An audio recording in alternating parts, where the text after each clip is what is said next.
Buen día, vamos a explicar la ficha pedagógica para el día de hoy, miércoles 4 de noviembre del 2020, en la materia lengua extranjera o inglés, ¿sí? Para, para el tema, ¿sí? Para el tema presente simple con el verbo to be en su formato preguntas. Formato preguntas. Este tema ya lo hemos visto a lo largo de creo que 2 o 3 semanas, 2 semanas, no recuerdo bien, ¿sí? Y tiene como base el presente simple con el verbo to be en su formato afirmativo, formato base, ¿sí? Por ello nosotros vamos a incluir esto en un recordatorio, en la ficha pedagógica, ¿sí? Y hacemos el recordatorio de pues, que el presente simple con el verbo to be en su formato afirmativo hace relación a acciones o hechos que ocurren de manera frecuente y que lo expresamos a manera de información. Y aquí tengo 3 ejemplos, ¿no? Es algo que ya los estudiantes saben, ¿no? Y el orden es poner el pronombre, el verbo to be y luego el complemento. Ahora, en este tema que nosotros vamos a tratar en esta ficha, eh, es similar, ¿sí? Pero la diferencia es que no vamos a hablar del formato afirmativo, sino del formato preguntas. El formato preguntas es bien sencillo, muy sencillo. Leamos un poquito, dice, para hacer preguntas en simple present con el verbo to be en formato preguntas, consideramos el formato afirmativo, ¿no? El formato afirmativo y intercambiamos el verbo to be con el pronombre. Intercambiamos, o sea, la cambiamos de lugar, esos dos. Dice, y al final ponemos el interrogante que cierra. El formato para todas las personas es el siguiente. Aquí está, mira.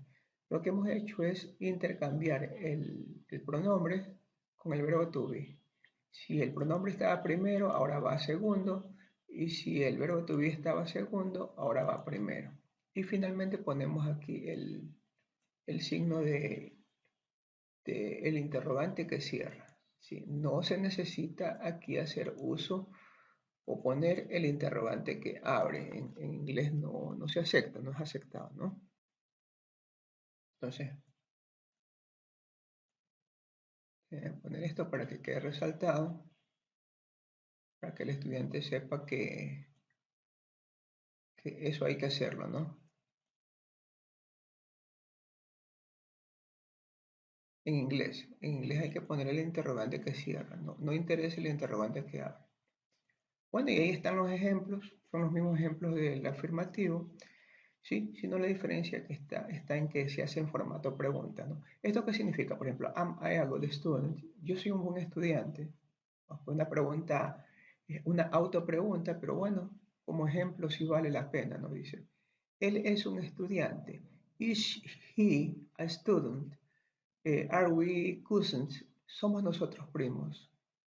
Are they friends? Son ellos amigos. Son preguntas, ¿no?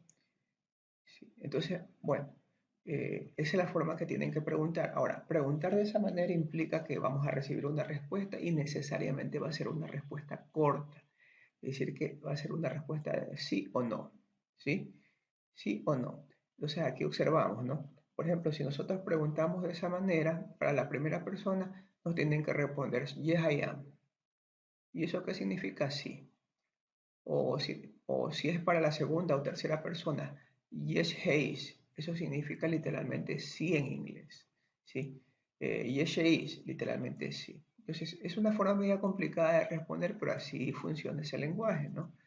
Yes, they are. Si te responden yes, they are, eso literalmente significa sí. Ahora, también hay respuesta negativa, por supuesto, ¿no?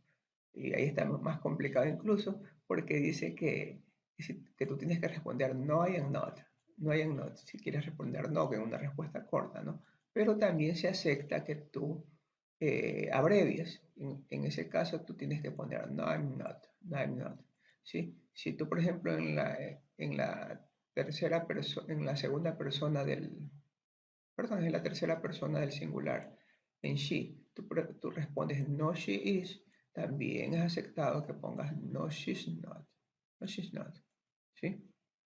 Y eso significa no. Ya, y nada más por la parte gramatical, y ahora nos vamos a la sopa de letras. En la sopa de letras ya ustedes conocen, los valores son la democracia y aquí hay 7 valores, 7 valores que están en estas oraciones, ¿no? Son 7 valores de la democracia y hay unas palabras que están ahí embebidas de manera horizontal y vertical.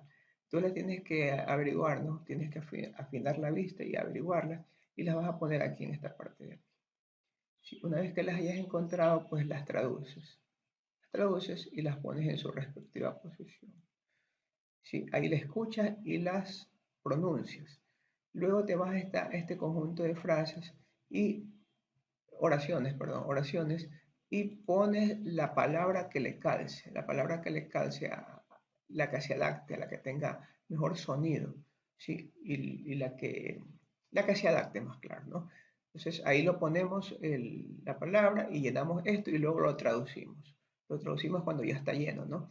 Y cuando lo traducimos cuando está lleno, lo escuchamos y lo leemos. Y ahí terminamos todo eso y vamos hasta acá. En este caso, el tema de la semana asumo que va a ser contención familiar. Tienes que crear una oración con ese tema, contención familiar, lo tienes que investigar en internet. Tiene que ser algo corto y lo pegas aquí y una vez que ya lo tienes, lo has creado, lo traduces al inglés usando la herramienta. La herramienta y la escuchas y lo pronuncias. Y aquí vamos a hacer uso de la gramática. Vamos a hacer uso de la gramática. Vamos a ver la gramática del simple present con el verbo to be en su formato preguntas, que no es nada más lo que está aquí en esta parte superior, es todo el cuadro, todo esto es que la gramática, de ahí lo vas a sacar y vas a pegar 4 oraciones aquí en esta parte inferior, ¿sí? Y terminada la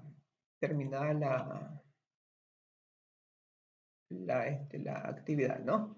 Y finalmente en la autoevaluación, lo que tú vas a hacer es mirar nuevamente la gramática, mira nuevamente la gramática y respondes a estas preguntas. ¿Qué he aprendido acerca de situaciones en las que se puede ajustar el uso del simple present con el verbo to be en su formato preguntas?